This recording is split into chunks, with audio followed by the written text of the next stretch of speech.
I was the 19th engineer to join WhatsApp. We may have had around 20 million users at the time, and by the time I was leaving the company, we had 1.2 billion active monthly users. I've been working in tech for 17 years, so over the years, I probably worked with thousands of engineers. Every single person wants some kind of influence. It could be influence in terms of, I want to get a promotion, that's a form of influence. You want to influence your manager, or I want to get a different job. So that's part of our curriculum, influence, and we say influence is about likability and credibility. When I ask Peter, I know Peter will deliver X. I know he's dependable and he's not going to make me feel like shit. He's not going to be an asshole and he's going to be pleasant to work with. So likability plus credibility can bring you a lot of influence. People will come to you for new opportunities. If I'm building a new startup, I'm thinking about who do I want on my team, they're gonna think of people who have the likability and the credibility together. Because if you only have one or the other, you're okay. You might be able to tag along, but you're not going to be the first person they think of. So I do recommend, okay, even if you are really good at all of them, please choose one. What is your thing? What do you want to be known for? As I started getting more involved with YouTube, I've been watching more content that drives me crazy when I see these videos like top 5 trends or top 5 languages to follow, because I don't think that's what really will help you be successful. It's not about which language you know, because as a hiring manager, I'm often trying to just understand, are you a smart engineer? Can you code? Because what languages we're using today may not be applicable tomorrow. So I want to be able to work with people who can learn new things, pick up new skills, and that's what I'm interviewing for when I talk to new software engineers. Similar principles apply to success. Blindly following trends is recipe for failure, because you're always going to be a step behind. So I encourage people to be inquisitive and explore your passions. What are you good at? What do you enjoy doing?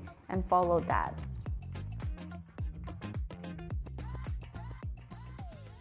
At WhatsApp, we actually had a note written by one of the founders. We wrote, "No gimmicks," and we had it posted on the walls. We decided we're not gonna do games, we're not gonna do gimmicks, we're not gonna throw in a bunch of features just to appease every single person. The way we are going to appease every single person is by focusing on the core utility features. Like, does the messaging actually work? Can you call someone and can you actually hear them? I guess another word you can say is we focused on quality. We wanted to drill in to make sure it worked every single time, rather than adding on a bunch of new features. We would get a lot of emails from people all over the world, and they would tell us there was a natural disaster, nothing was working, the phone lines were down, but I was able to use WhatsApp to call the firefighters and I was rescued. Or I was in a car accident and I was rescued. So I do believe it worked.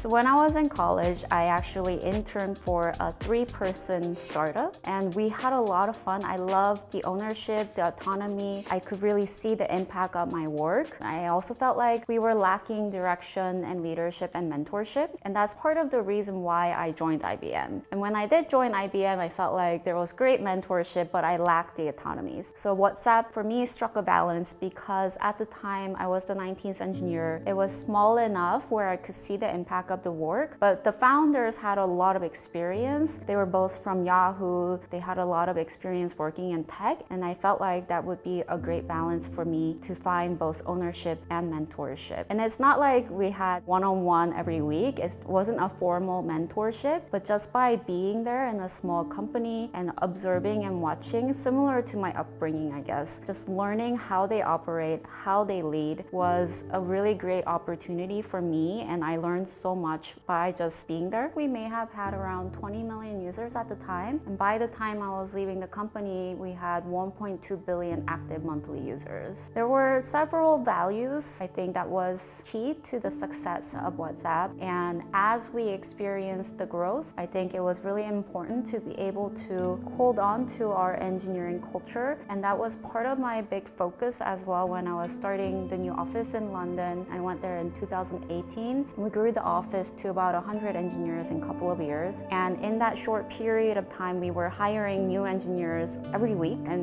one thing that we tried to really do was to make sure that everyone understands the engineering culture for WhatsApp. I think was pretty special. And if I were to sum up the WhatsApp engineering culture in one word, it's challenging, but I would say it was simplicity. So simplicity can mean a lot of different things, but one way of achieving simplicity is really prioritizing. It's easy for us to say, I'm gonna do 10 different things and be really great at it, but it's actually much harder to be focused on few core features and few core offerings that we will offer and prioritize them ruthlessly. We had a clear decision maker who gave us clear messaging about which features we're going to deliver. And we came up with these features really intentionally as well. We had ideas like, okay, we want to make sure even someone in the middle of nowhere with bad internet connection on an old device should be able to use our app. So we wanted to prioritize the user experience. So even people in remote places with spotty internet connection on older devices can use our app. Also, we like to talk about, can a grandma in the middle of nowhere use this feature? And that was our guiding principle for how we prioritize our work. We made sure that every single person understood what we're building and where we're going. And I also implemented that in my personal team as engineering manager as well. I let people know these are the things that we're building and this is our long-term overall goal. So when they are working, I can't always be there to hold their hand and guide them, but when they're working, they can prioritize their own work. When they have competing projects or features or priorities, they can say, these are our guiding values or priorities, and I know exactly which one I need to prioritize. And it would work also when you're working cross-functionally. If someone's asking you for help or giving you new ideas or suggestions, you understand what needs to be done for not just yourself, but for your team and a company as a whole. So achieving simplicity through prioritizing was one of the key factors for success for us.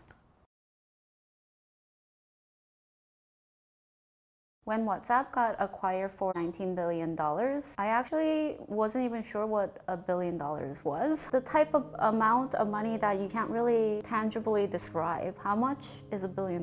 The moment that I heard the acquisition news, I was sitting in the conference room. It was really weird. The founders looked a little weird. I couldn't articulate at the time because I didn't know what was happening, but they're like waving their arms and like saying, you need to get into this conference room. I couldn't believe my ears. I wasn't sure what was happening. But when I heard the news, okay, Facebook's buying us for $19 billion. And I was sitting in the conference room thinking, how much is that? And what does that mean for me? Like, I was pretty young at the time, so I didn't even know how much shares I actually exactly had. And I wasn't really sure what that meant for me. And I was trying to calculate the number. What does that mean for me? And I couldn't do the math. So yeah, it was an incredible opportunity and it was really exciting to be there. And it does really change your life. There are many things money can change or doesn't change as well. It can bring you certain fulfillment and stability, but there's a lot more that we need beyond that. What do you want to do if you don't work? Yeah, you can stay home, watch TV, but after a while, TV is kind of boring. So I think it's about how you view your work. I don't feel like I'm working. I'm just having fun. That's why you need to find something that's interesting for you, right? Why does Bill Gates work? He's still doing so much. He's working all the time, but I don't know Bill Gates and I don't know why he's working, but I would suspect most of these people who continue to work, they don't see it as work. They see it as a meaningful part of their life. I think it was a turning point for my life because I was never financially free growing up. So having the financial freedom was a little bit confusing at times. I did have to go experiment a lot and explore again to redefine the meaning of work for myself, to understand how do I want to spend my time.